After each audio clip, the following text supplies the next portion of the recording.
Magandang araw mga kaibigan. Bigyan natin ng reaction, opinion ngayon itong post ng Masang Pilipino. Pahayag ito ni Mr. Arnold Clavio tungkol sa kinakaharap o kinakasangkutang kontrobersya ni Senator Ping Lacson sa Blue Ribbon Committee hearings. Okay, ito. Arnold Clavio, sinabing subok na si Senator Lacson sa pagbabantay ng kaban ng bayan. Nagpahayag ng papuri si veteran journalist Arnold Clavio kay Senator Ping Lacson kaugnay sa pagiging matapat at matatag nitong leader sa Senado.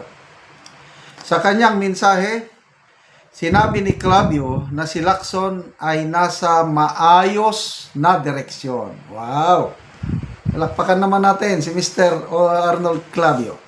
Maayos daw ang direksyon ng Blue Ribbon Committee hearings sa pamumuno ni Senator Lacson, according to Mr. Clavio.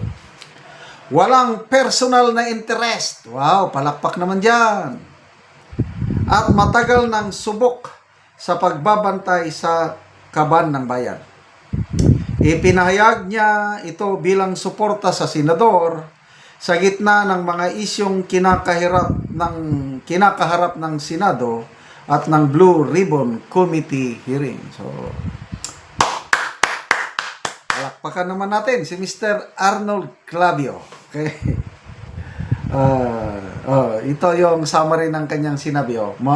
Nasa maayos kang direksyon, Senator Lacson. Walang personal na interest. Matagal ng subok pagdating sa pagbabantay ng kaban ng bayan. Okay? Kung ako ang inyong tatanungin, nung una talagang subok. Naka 18 years na atang senador si Senator Lacson. At ako wala akong problema sa kanya nung una. Sinasabi ko na anti-corruption advocate siya. Maganda. As in, maganda nung una. Kaya natuwa ako nung kahit na napalitan si Senator Marcoleta na Blue Ribbon Committee Chairman, naging kalmante lang ako dahil si Senator Lacson naman ang ipinalit. Kasi kung iba, example, Risa Ontiveros, Pangilinan, o sino pa dyan, wala. But nung umupo si Lacson, okay lang, sabi ko. Dahil minomonitor ko ang kanyang ginagawa, okay naman para sa akin. Nung election nga nung May 2022, kung wala sanang BBM na kandidato noon, ang iboboto ko, walang BBM, wala rin si BP Sara. Kung ang pagpipilian ko lang Lacson, Pacquiao, Lenny, Isko Moreno, Lacson na lang ako. Ganyan ako nung una. So, pagsimula niya sa Senate Blue Ribbon Committee hearing, okay pa naman. But ito, nakakapagtaka. Hindi ko maipaliwanag bakit ganito. Bakit nagbago ang takbo ng investigasyon ng Blue Ribbon mula nung lumabas si Master Sergeant Orly Gutesa? After na lumabas si Master Gutesa, hindi ko na nagustuhan ang mga direksyon ni Senator Lacson. Una, yung sinabi niya, Saldico, hindi natin dapat imbitahan dahil interparliamentary courtesy. Sabi ko, ano ba yan? Tradisyon daw? Ano? Anong mas importante? Yung tradisyon, interparliamentary courtesy, kaysa yung papanagutin ang billions of pesos na nilustay nila? Saldico na yan? Hindi mo iimbitahan? Wala na. Doon na nagsimula ang aking pagkadiskursonada kay Senator Lacson. Sa totoo lang. Yung kung ganito ang taas ng respeto ko, yung tiwala ko, lumit na lang. Hindi pa naman tuluyang nawala. Inobserbahan ko pa. And then, sworn affidavit ni Master Sergeant Gutesa, hindi man lang niya pinatawag yung abogada na nag-deny na hindi niya pinirma. Napakadali lang yun eh. Dalhin mo yung journal, tingnan ko.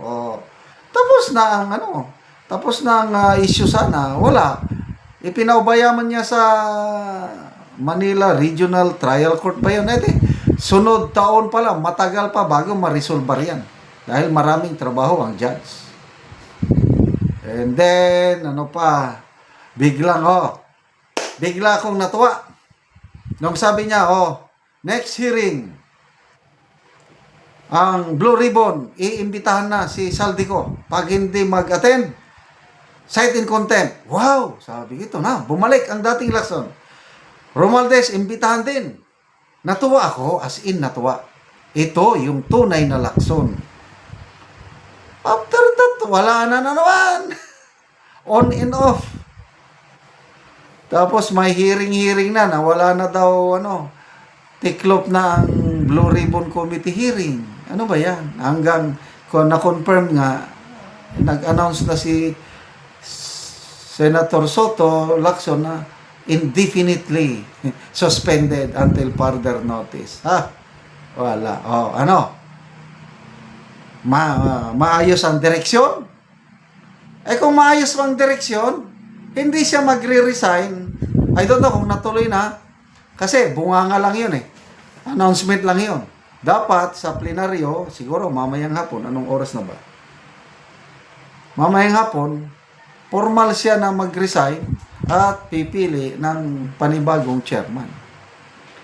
So, anyway, karapatan ni Arnold Clavio na suportahan ang gusto niya. Kaya lang magbasa tayo sa mga comments. 6,100 comments. Ayan Mark Uyangurin, papansin na naman ang Mongoloid. Kuya Chadi, malinis ka? Edjo Padrones, birds with the same feather of illegal activities flock together. Nako. Wellington Lavador, Sara Balabagan is waiting. Nako, hindi namin nakakalimutan si Sara Balabagan. Paul Iscala, the puppet have spoken. Gabriel Pacardo, tama ikaw Arnold ang pinakasubok na bantay sa lakay at fake news. Bakit bantay sa lakay? Alam nyo na yung kwento ni Sara Balabagan. Salamat mga kaibigan sa inyong pagsubaybay sa ating channel. Nakakatulong kayo ng malaki sa tribong Talandig ng Bukidnon dahil ang income natin sa channel na ito is pantulong natin sa tribo. Namimigay tayo ng mga libreng yero at pako para makapagpatayo ng tribo ng mas maayos na tahanan. Panoorin nyo ang video na ito. Taga namog sin. Aliyok sa nagapay sa sin. Salamat tayo. Ug karon mo na dayon ni ang atop sa natagaan na mo giro. Mga sako gipang pananrang dayon o habol. Ano ni ang ilang atop. Ug karon mag-atop na ni sila.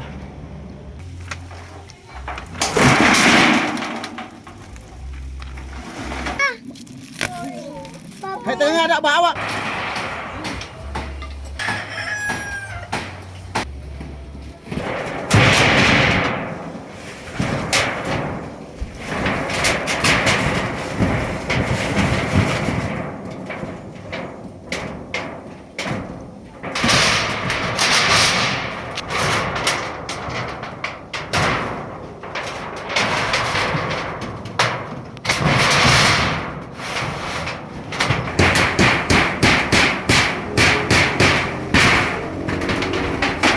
Ito naman na yun si Kuya. Salamat sa Ginoo og sa tawo nga nagtabang ani og salamat tungod sa iya pito na katuig ning akong sinaya pag na pulian. Salamat kayo. Lagi. So pito na katuig ya bago pa ka nakapuli og atop Bago sa imong balay. Pito na katuig kaya pag na pulian. Ngano man niya sa kadugayon na wala ka nakapuli og atop? Wala lagi, wala may kuan. Wala budget. Unsa daya imong trabaho? Kuanra, umara. Uma, Igo-igo raban, wala naman pangonsumo, di nagigaw ka budgetan ang kuan yun. atop. Atob. Lagi. So pila na daya imong edad? Kuan na 30. Ang imong anak pila ka buok? Tulo. Tulo ka buok. So naga-eskwela na sila. Oh, ang isa, ang duha wala pa. So salamat kayo ya. Oh, salamat pod. Salamat kayo.